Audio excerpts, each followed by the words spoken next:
Tunggu sebentar, Rai. Aku janji pasti akan menolongmu. Ucapku sambil mengalus rambut panjangnya. Bulir bening mulai jatuh dari mata kosongnya. Mungkinkah perasaanku tersampaikan padanya? Yang jelas, aku harus secepatnya menemukan tempat pohon besar yang dimaksud Budi Ratna. Vino, kamu tahu tempat pohon besar di desa ini? Tanyaku dengan nada kaku. Pohon besar di desa ini mah banyak, jawab Vino sambil menyalakan rokoknya. Aku gak lagi bercanda, Vino. Sambil menahan kesal karena pertanyaan yang kuajukan seperti guyonan baginya. Aku juga serius, kamu nanya pohon besar aja. Gak bilang jenis pohon apa kan? Jadi bingung mau jawab apa. Kuputar otak untuk mengingat kembali. Jika hanya pohon besar, kemungkinan di desa juga banyak sekali terdapat pohon besar. Mungkin pohon yang dihuni oleh sosok makhluk gaib, kataku memberikan alasan. Kalau pohon jadi rumah setan juga banyak. Noh, perkebunan kopi, hampir semua pohon rumahnya setan. Jawab Vino santai dengan ekspresi wajah mengesalkan. Alah mbuh, kesal rasanya karena aku bertanya pada orang yang salah. Mau kemana? Vino mencoba menghentikan diriku yang mulai melangkah pergi hendak meninggalkan dirinya. Mending aku cari sendiri aja, jawabku kesal acuh padanya. Kita ke rumah Mas Dewa dulu. Aku yakin dia bisa bantu masalah yang kamu hadapi sekarang ini. Tahan Vino memegang pergelangan tanganku. Singkat cerita, Mas Deva berkenan membantu karena Vino memaksa. Di samping Vino sendiri masih memiliki darah keturunan Ramlan juga, Mas Deva masih trauma berurusan dengan pengusaha tanah perkebunan kopi karena mengakibatkan kemalangan pada adik perempuannya. Tempat yang kami tuju layaknya lumayan jauh di pedalaman hutan pinggir perkebunan kopi. Jalan menuju ke sana juga terbilang sulit karena tanah berlumpur serta gelapnya malam. Sebelum berangkat, Vino dan Mas Deva mengajak satu orang lagi. Pemuda tersebut juga yang pernah kujumpai bersama Vino dan Mas Deva sebelum memasuki perkebunan kopi guna mengubur mayat seseorang. Pemuda tersebut adalah Egi, dan Egi sendiri merasa terpukul dengan apa yang menimpa Raya saat itu. Kami berempat segera bergegas menuju lokasi dengan berbekal senter untuk menerangi perjalanan. Habis sudah tenaga ini hanya untuk menuju ke lokasi tersebut yang ternyata adalah sebuah lokasi di mana aku pernah melihat Mas Supardi menggotong mayat Mbak Murti. Pantas saja, sekilas aku merasakan dejavu saat melewati jalan yang terasa tidak asing. Di tempat ini, aku pernah melihat Budi Ratna memandikan jenazah Mbak Murti, kataku pada ketiga orang yang menemaniku. Sosok yang menyerupai Budi Ratna itu sebenarnya bukan Budi Ratna. Badan bude kamu itu dihuni oleh sosok makhluk penunggu wilayah sini, Vino menerangkan. Di sisi kanan Mas Deva sedang menyelidiki tempat sekitar dengan mengarahkan cahaya senter ke berbagai arah. Apa yang kamu ketahui dengan maksud datang ke tempat ini? Tanya Egi dengan suara datar. Mas Supardi menanam balak raya di sekitaran sini. Itu yang ku tahu dari Budi Ratna, jawabku gugup karena situasi saat itu terasa amat mencekam meski kami datang berempat. Ancenewasu Supardiku, kata Egi berlalu. Ia mulai memeriksa seluruh tanah yang ia injak, berharap menemukan suatu petunjuk. Sabar Gi, sabar, gak usah gebrungsung, kata Vino mencoba menenangkan temannya. Sabar yang kayak gimana lagi, jawab Egi yang sudah berada di dekat pohon. Kamu bantu doa saja, biar kami bertiga mencari balak itu, kata Vino pelan menyusul Mas Deva yang berada di sekitar tak jauh dari pohon beringin besar dengan banyak sulur-sulur menjuntai ke bawah. Dari tempatku berdiri, aku melihat pemandangan yang tak sepantasnya aku lihat. Vino yang tersulut emosi secara tiba-tiba mengencingi pohon beringin besar di depannya. Tak hanya Vino, Egy yang terlihat kesal dengan wajah memerah menahan emosi menghampiri Vino kemudian melakukan hal yang sama dengan yang dilakukan Vino tadi. Kelakuan mereka berdua membuat diriku memalingkan wajah ke arah lain. Saat cahaya senter ku arahkan pada ujung jalan di sebelah kiri, entah jalan tersebut ke arah mana, yang jelas di jalan tersebut terasa hawa menakutkan yang membuat bulu kuduk berdiri, merasakan kengerian yang tak terlihat oleh mata. Cahaya senter yang kuarahkan pada jalan itu menangkap sosok orang tua yang bertelanjang dada dengan kain melilit bagian bawah berwarna hitam, lengkap dengan cangkul di pundak serta caping gunung yang ia kenakan. Batinku bertanya, siapa orang yang malam-malam begini keluyuran tengah malam, apalagi dengan hanya mengenakan pakaian seperti habis dari sawah. Dan anehnya, cahaya senter yang kuarahkan pada sosok lelaki tua tersebut ternyata tembus seakan transparan. Ah! Teriakku langsung histeris sambil melemparkan senter yang kupegang lalu berlari kencang menjauh. Karena ku tahu jika sosok lelaki tua tersebut bukanlah manusia. Tanpa sadar, aku berlari lalu menghambur ke pelukan Vino. "Kenapa?" tanya Vino panik dengan apa yang terjadi padaku.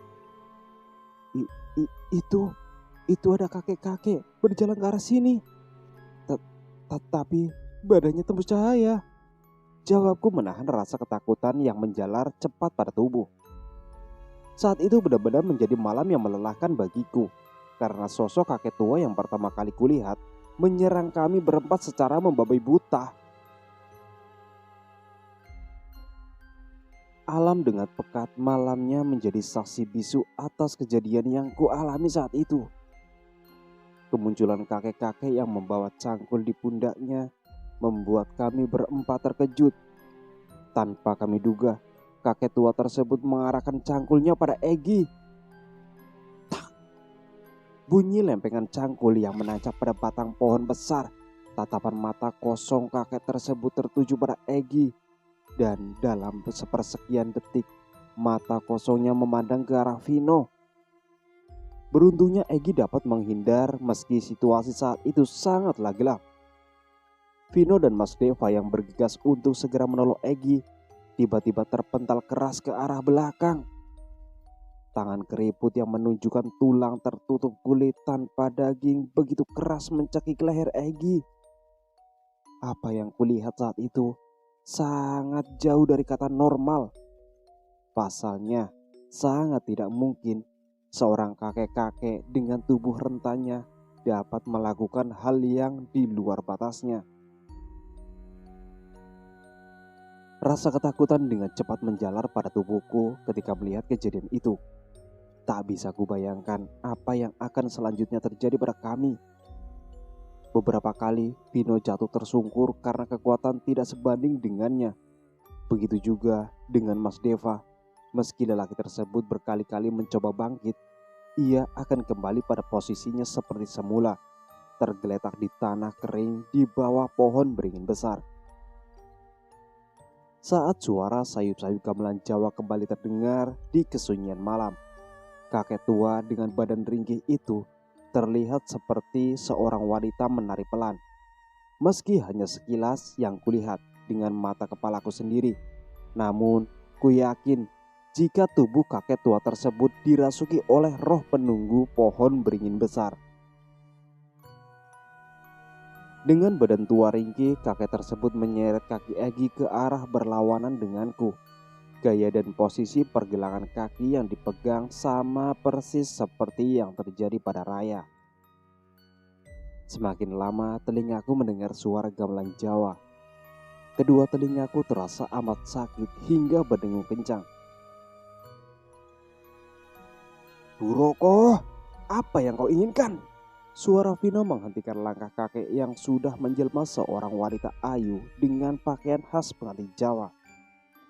Posisi badannya masih menghadap ke arah depan, hanya saja posisi kepala berbanding terbalik dengan semestinya. Karena saat itu yang kulihat kepada Nyai Buroko menghadap ke arah belakang menatap Vino tajam. Urusanku dengan anak turun Herman. Kamu anak keturunan Ramlan tidak punya hak dengan urusanku yang sudah terjadi. Ucapnya sambil menyunggingkan senyum yang membuat bulu romaku berdiri. Kusno mengucapkan sumpah yang membuat dia satu-satunya orang yang tamak. Sumpah yang sudah diucapkan lewat bahasa perjanjian membuat diriku yang menyaksikan mendapat bayaran nyawa.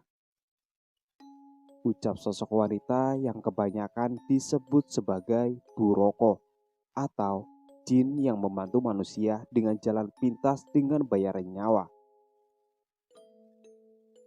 Sejak kejadian itu, aku sedikit mendengar tentang makhluk Buroko berwujud manusia yang mengenakan pakaian pengantin perempuan. Entah sejak kapan Buroko mendiami tempat itu. Yang jelas, bayaran yang diminta olehnya adalah sepasang pengantin baru. Namun kejadian yang menimpaku lain cerita. Saat aku mendengar Bude Ratna jahat karena masih memendam dendam kepada keluargaku, ternyata salah besar. Sumber dari masalah ini sebenarnya adalah padeku sendiri. Karena saat datang pada Buroko, perjanjiannya adalah sepasang pengantin Jawa dari anak kandungnya. Karena Padekus dan Bude Ratna tidak memiliki keturunan, dan awalnya Buroko mengira jika Mbak Murti adalah darah daging Padekus, perjanjian disepakati. Tetapi Buroko lebih dahulu mengetahui kebenarannya. 1 jam sebelum akad nikah, makhluk tersebut mengambil nyawa Mbak Murti. Bukan Mbak Murti saja, tapi Mbak Vika juga diambil olehnya sebagai wujud rasa murkanya karena merasa ditipu oleh Padekus. Bahkan nyawa Padekus sendiri tidak luput dari mautnya. Sejak kejadian itu, aku menjadi seorang yatim piatu karena ayahku juga meninggal.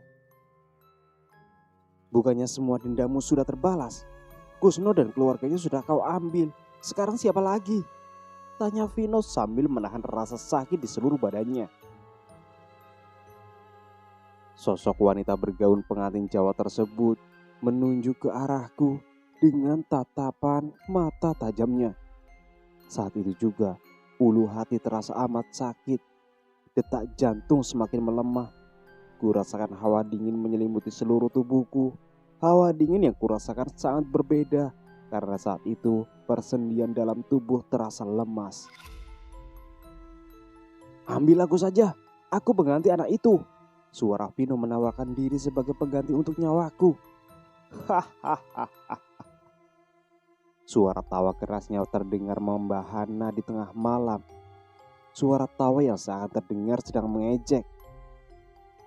Apa kamu sadar siapa dirimu? Semua yang berada di sini hanya mau tunduk pada darah murni keturunan Ramlan. Pancaran mata wanita itu seolah sedang memberikan ancaman nyata bagi Vino saat berkata. Di sini sedikit aku jelaskan bahwa makhluk-makhluk penghuni wilayah perkebunan kopi hanya mau tunduk pada garis keturunan murni keluarga Ramlan. Dan garis tersebut hanya diturunkan pada keturunan anak pertama sebagai penerusnya. Intinya, dari keturunan ketujuh, hanya anak pertama yang mempunyai keistimewaan sebagai penerus keluarga Ramlan.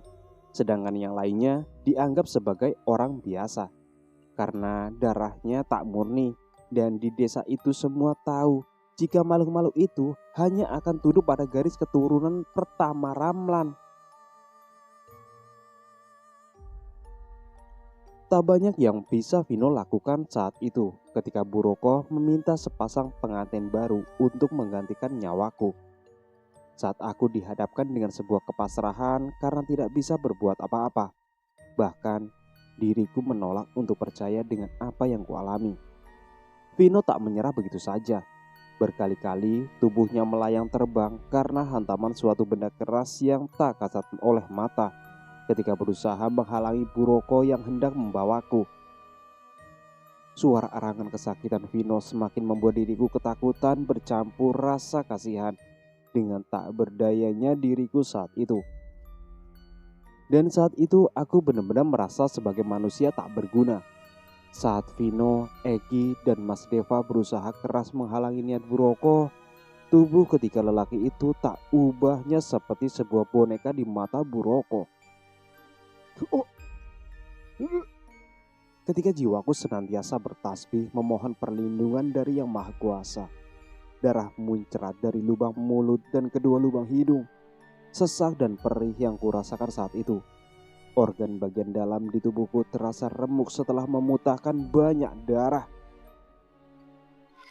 Di depanku Vino dan Egi mengerang menahan rasa sakit, sementara aku yang saat itu hanya bisa duduk bersimpuh di tanah, menatap nanar sosok wanita ayu yang sudah membuat ketiga lelaki datang bersamaku tadi terkapar di tanah. Tubuhku mulai menggigil, menahan rasa takut yang teramat sangat ketika wanita itu perlahan melangkah mendekat ke arahku. Bias wajahnya menyiratkan suatu tekanan yang membuatku tak berdaya. Pelan, sentuhan jemari dengan kuku berwarna hitam milik wanita itu mulai menyentuh kulit wajahku. Sentuhan tangannya terasa dingin. Suatu perasaan dalam diriku bergejolak ingin menolak, namun badanku tetap bergemetar tanpa bisa bergerak dari posisi semula. Berhadapan langsung dengan sosok wanita bernama Buroko itu membuat keringat dingin bermunculan dari pori-pori di seluruh badanku. Dan bukan itu saja yang kurasakan, karena seluruh badan terasa lemas seakan raga ini bukan milikku lagi. Sejenak ia menatapku dengan tatapan dinginnya, lalu tanpa sadar, mulutku yang sedari tadi berkatup rapat mulai terbuka dengan sendirinya mengikuti wanita itu. Kedua kaki terasa dingin, jiwaku terasa ditarik pelan keluar dari raga secara paksa. Hanya kepasrahan kepada Tuhan yang bisa kulakukan saat itu. Dalam hati aku mulai menjerit ketakutan dengan apa yang kualami saat itu. Namun, entahlah, kebetulan atau sedang beruntung saja, wanita itu tiba-tiba menghentikan tindakannya sejenak dengan memandang ke arah selatan, tepatnya di langit malam. "Manungso urip-uripan," dengusnya sambil berlalu melangkah pergi dan hilang di balik kegelapan malam. Setelah perginya wanita itu dengan badan lemas, kupaksakan untuk merangkak mencari bala yang dimaksud Bude Ratna. Nyawa Raya lebih penting saat itu, karena jika matahari mulai memunculkan sinarnya, semua usahaku akan sia-sia. Berkali-kali aku dibuat putus asa dan hampir saja menyerah dengan berbagai usaha yang kulakukan. Seluruh badan terasa sakit dan lemas yang kurasakan menjadi kendala pencarian. Saat sedang merangkak pelan meraba semua tanah kering yang kulalui, air mataku seolah tiada habisnya terus keluar dari pelupuk mata. Sebuah kilat dengan cahaya putih sekilas membuat mataku menatap tanah kering yang tak jauh dari tempatku berada. Tanah tersebut terlihat berbeda karena gembur seperti habis ditimbun ulang. Apalagi terdapat 3 bunga cempaka mekar di sekitar tanah tersebut. Ketika tanah tersebut kugali menggunakan tangan, dan aku sangat yakin jika lubang kecil sekepal tangan orang dewasa tersebut yang dimaksud Bude Ratna sebagai tempat menanam bala raya. Sebuah kain kafan putih masih baru ku keluarkan dari dalam lubang tersebut. Berbagai benda aneh dibungkus menjadi satu dalam balutan kain kafan. Salah satunya adalah raja yang bertuliskan nama raya di dalamnya. Raja tersebut juga dililit menjadi satu dengan kertas putih memakai benang. Sebelum membuka raja itu, aku membaca syahadat 3 kali sambil menahan nafas, sambil berharap agar usaha yang kulakukan tidak sia-sia. Masih terbayang di pikiranku tentang sosok Buroko yang mengurungkan niatnya tadi. apa yang membuat makhluk yang menjelma sebagai seorang wanita dengan pakaian pengantin tersebut mengurungkan niatnya. Dari kejauhan nampak beberapa cahaya obor sedang menuju ke arah tempatku berada. Dari tempatku yang sedang bersandar pada batang pohon besar, terdengar lantunan sholawat yang mengiringi setiap langkah beberapa orang tersebut. Suara yang tak asing saat mendengar seorang lelaki berbicara pada rekannya. Lelaki tersebut memegang senter panjang kuno, karena di zaman sekarang orang memakai senter LED. Pandanganku mulai kabur saat lelaki yang amat kukenal tersebut mendekat. Dia adalah Pade Awing yang datang bersama beberapa orang warga desa. Semua panca indera dalam diriku tak berfungsi. Bahkan aku tak sadar jika Pade Awing membawaku beserta ketiga pemuda itu bersama rombongannya. Masih di malam yang sama, ibuku membangunkan pelan. Dan saat sadar, saat itu aku sudah berada di tempat lain yang terasa sangat asing. Rombongan Pade Awi yang jumlahnya hanya 6 orang saat itu menancapkan obor mereka pada batang bambu yang digunakan sebagai tiang. Di depanku ada sebuah gubuk reot tua yang tak layak untuk dihuni. Dari dalam gubuk tersebut, Pade Awing keluar pertama kali disusul oleh seorang lelaki yang berpakaian layaknya kiai. Di belakang, Simbo juga terlihat keluar sambil menangis. "Kuatkan hatimu, nak. Semua ini akan selesai hari ini," kata Simbo sambil memeluk tubuhku. Jujur, saat itu aku tak mengerti apa yang dimaksud Simbo. Dan di sampingku juga ibu tak kuasa menahan tangisnya. Pade menatap ke arahku dengan cemas. Mungkin beliau takut jika aku tak kuat menahan diri dengan yang sedang terjadi. "Sudah, cepat masuk," perintah Pak D menyembunyikan gelagat aneh. Aku memang penasaran dengan yang ada di dalam gubuk tua itu. Tetapi perasaan tak enak langsung menggelayut di benakku. Tidak kulihatnya ayah di antara orang di sekeliling membuat perasaan mulai cemas. "Baca doa dulu, Ri," kata ibu sebelum aku memasuki gubuk tua saat itu. Apa yang kulihat di dalam gubuk benar-benar membuat shock, sekaligus tak percaya dengan penglihatanku. Tubuh ayahku terbujur kaku bersanding dengan Bude Ratna di sebelahnya. Pakaian yang mereka kenakan adalah baju pengantin Jawa lengkap dengan roncean bunga yang melingkar di leher mereka. Hanya Bude Ratna yang saat itu terlihat masih bernafas meski berat. Dadanya naik turun mengiringi nafas terakhirnya.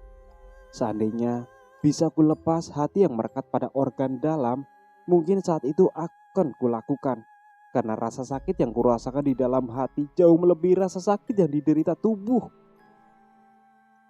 "Nak, apa itu kamu?" Suara berat dan hampir tak jelas yang ku dengar dari Bude Ratna membuat diriku terkejut. Segera gua hampiri Bude Ratna, lalu memegang kedua tangannya yang mulai terasa dingin. "Tolong, maafkan ibu ya, nak. Ibu sudah membuatmu sengsara karena kelakuan orang tuamu ini." Meski terdengar lirih dan berat, Bude Ratna yang ternyata adalah ibu kandungku mencoba mengucapkan tiap patah kata terakhirnya. "Meski tidak bisa merawatmu sedari kecil, ibu sudah senang. Ayahmu sudah menjagamu dengan baik, melebihi apa yang ibu tahu. Ibu minta maaf yang sebesar-besarnya padamu.